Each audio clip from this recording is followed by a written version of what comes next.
Good morning, students.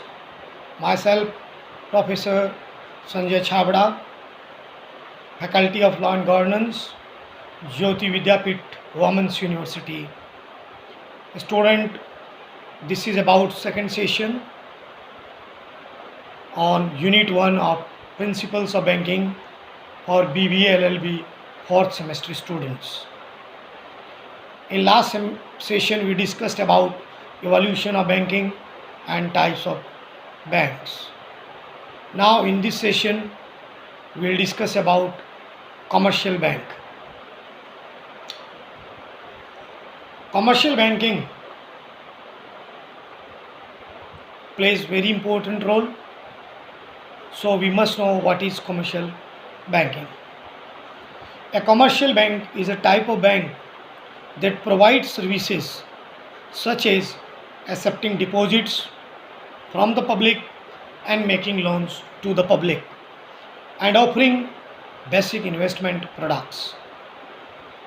Commercial bank can be broadly classified under two heads, that is scheduled bank and non-scheduled bank. Let us first discuss about scheduled bank. Scheduled bank refers to those banks which have been included in the second schedule of Reserve Bank of India Act 1934. In India, scheduled commercial banks are of three types. First one, public sector bank, second, private sector bank, and third, foreign banks. What is public sector bank? These banks are owned and controlled by the government, as we discussed earlier, and the main object of this bank is to provide service to the society, not to make profits. We have given some examples also of such banks like SBI, State Bank of India, Punjab National Bank, Canara Bank and Corporation Bank, etc. Now these public sector banks are again of two types. That is, number one, SBI and its subsidiaries, and number two, other nationalized banks. Now second one is private sector banks. As we discussed, these are the banks owned and controlled by private businessmen, and the main objective is to earn profit. ICICI Bank, HDFC Bank, IDBI Bank, Axis Bank, Kotak Mahindra Bank, these are the examples of private sector banks. Foreign bank. Now, what is foreign bank? These banks are owned and controlled by the foreign promoters. Their number has grown rapidly since 1991, when the process of economic liberalization has started in India. Bank of America, American Express Bank, Standard Chartered Bank, these are some examples of foreign banks. This is what we read about scheduled commercial banks. Okay, again to repeat, scheduled commercial banks are the one which are in the second schedule of, which are included in the second schedule of RBI Act, and these are of three types: public sector bank, private sector bank and foreign banks. Now, what is a non-scheduled bank? Non-scheduled banks means those banks which are not included in the second schedule of Reserve Bank of India Act 1934. Now, what are the functions of commercial bank? Commercial bank performs two functions main, that is primary or principal functions, and second, secondary or subsidiary functions. Let us first discuss about primary functions. Important functions, main functions for which bank is established. So first primary function of commercial bank is to receive deposits. Accepting various type of deposits is an important function of the commercial banks. Deposit constitutes the main sources of the funds for commercial banks. Deposits are of various types like demand deposit, saving deposit, fixed deposit. Now students, what is demand deposit? Demand deposits are also known as current deposits, and these current deposits are those which can be withdrawn by the depositor at any time by means of check. The bank does not pay any interest in demand deposit. In fact, a bank makes a small charge on the customers with a current account. It is convenient for businessmen. It is convenient for a businessman to pay creditors by drawing checks and also get the checks received by them collected. Then what is savings account or savings deposit? Savings deposits are those deposits which a bank pays on which bank pays a certain percentage of interest to the depositors. But the bank places certain restrictions on their withdrawals. For instance, today in India, only 150 withdrawals in a year are allowed by banks. And now this is maybe last year's 2 or 3 years back record. Now even it is restricted. It's less than 150. Now the total amounts of withdrawal that can be made is restricted to 20,000 rupees or 10% of the credit balance of the customer's account, whichever is greater. A proper and satisfactory introduction is necessary to open savings bank account. These accounts are meant for encouraging thrift and a habit of savings among the people. People, they want to save for future. So in one sort of, we can say, to make investment, they want to save their money. Every people, they want that they should get some interest on their savings. So usually small businessmen or an individual, they used to open savings account, which is their personal account, not business account, where often they don't withdraw amounts. So this is savings account. Then next is fixed deposits. Fixed deposits, these are deposits which can be withdrawn after the expiry of a specified fixed period. These are also called time deposits.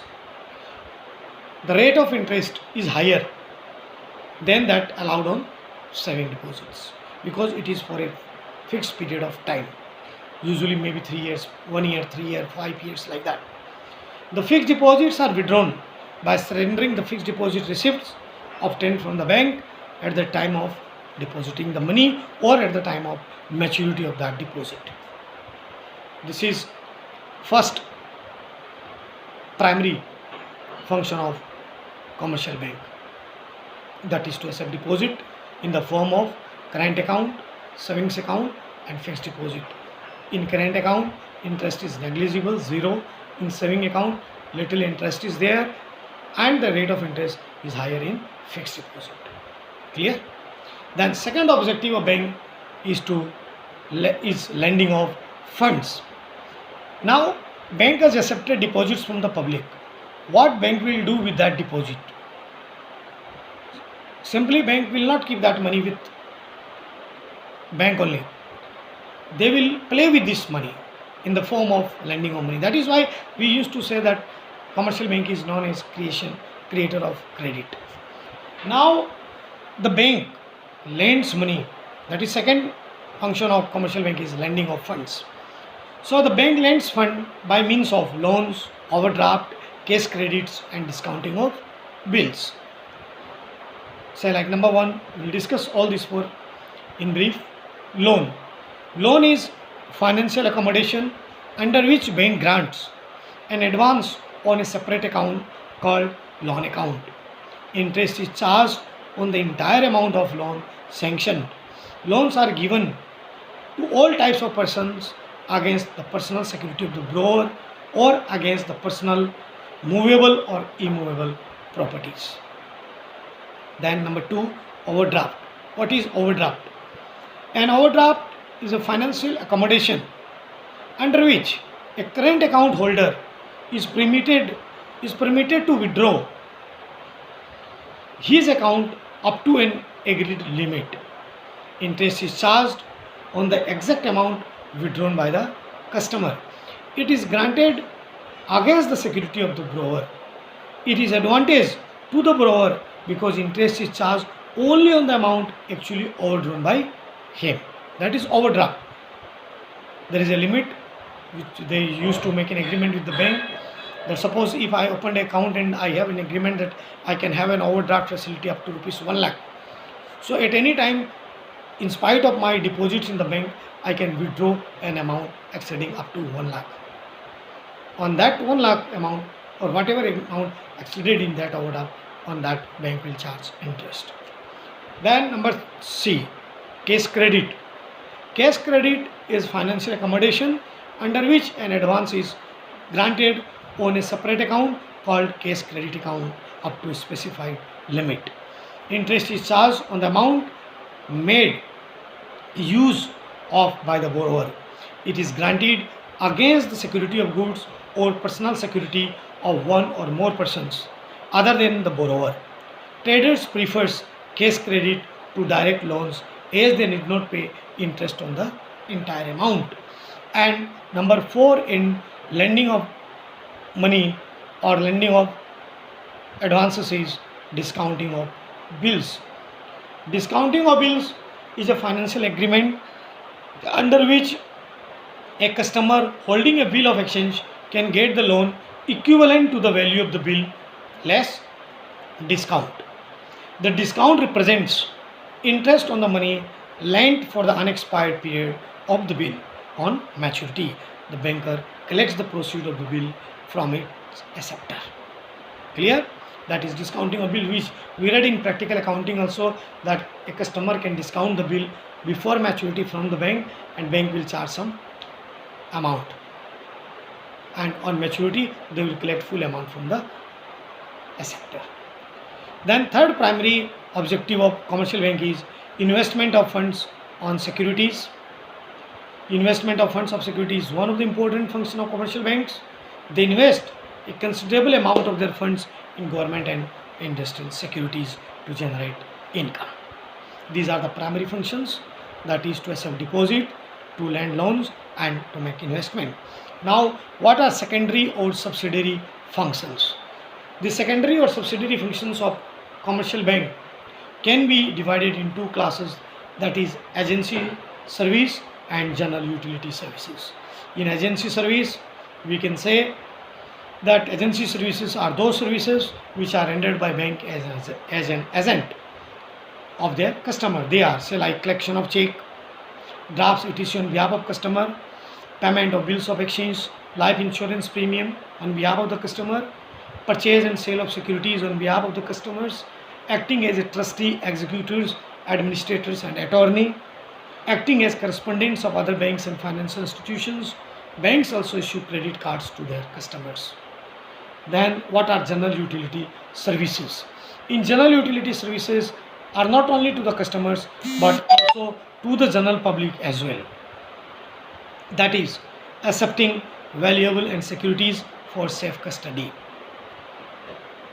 providing foreign exchange to the importers and exporters, issuing of travelers check and circular notes etc., underwriting shares, debentures and government securities, acting as referees and providing informations relating to the creditworthiness of their customers, so like by issuing letter of credit, collection of informations useful to the customers or to the general public and their publications. Bankers may institute scholarship endowment, establish book banks for the benefits of the students, arrange exhibitions and undertake any such other activities which are beneficial to the communities as general. Okay, so here we have discussed about commercial bank, that commercial banks are of two types: scheduled commercial bank, non-scheduled commercial banks. Scheduled commercial banks which are in the second schedule of RBI Act 1934 and non-scheduled which are not in second schedule of RBI Act 1934. Then we have discussed about the functions of commercial bank, two functions, primary and secondary. In primary we have read three, that is issuing of accepting of deposits, then lending of money, and third one investment. And in secondary we have two functions, that is agency functions and general utility services functions. Agency is like there they act as agent to the customer, and in utility services, general utility services, like as a whole, not only to the customer but as a whole, they provide services to the customer and to the society. So this is about commercial bank. Thank you for your patience hearing. Bye.